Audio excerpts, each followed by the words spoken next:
Presentation day. Finally, Kick thought as soon as she opened her eyes that morning. This is it, she kept thinking, her heart pounding. This is it. Rising out of damp sheets, Kick stole into the bathroom down the hall and ran steaming water into the tub, then spiked it with a strong dose of lavender oil to cleanse away the sour sweat that had drenched her the night before. Fear had plagued her dreams for weeks, encouraging one of her most embarrassing and least ladylike bodily functions, perspiration, and made daily baths an absolute necessity.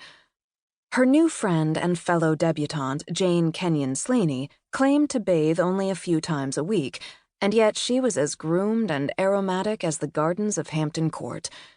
Kick blamed her father's insistence on sports for all his children, including the girls.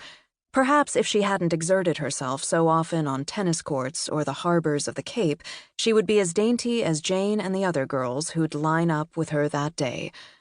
But then, she thought ruefully to herself, almost in her father's voice, she wouldn't have won so many trophies.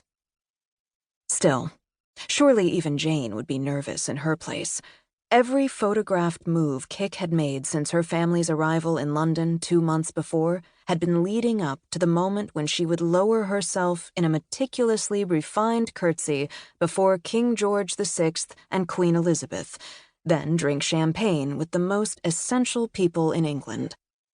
Kick had always been expected to perform better than anyone else, but here in England, she wasn't just Rose and Joe Kennedy's fashionable daughter, 18 years old and fresh from school, who could keep up with her older brothers when she set her mind to it.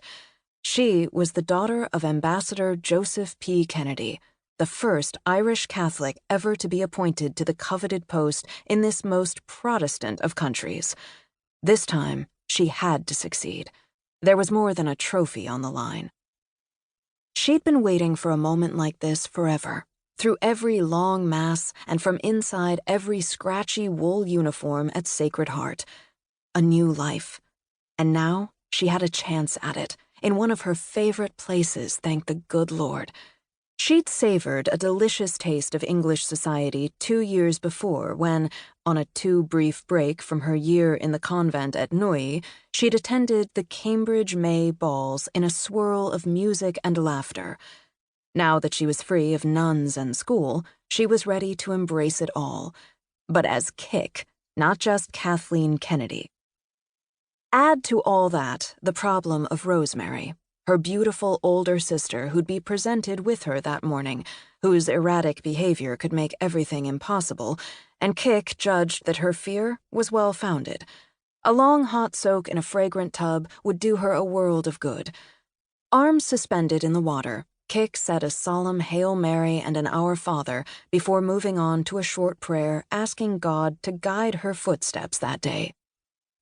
A knock on the door interrupted her. Typical.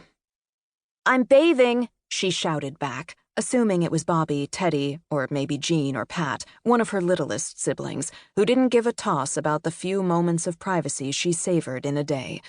This day especially.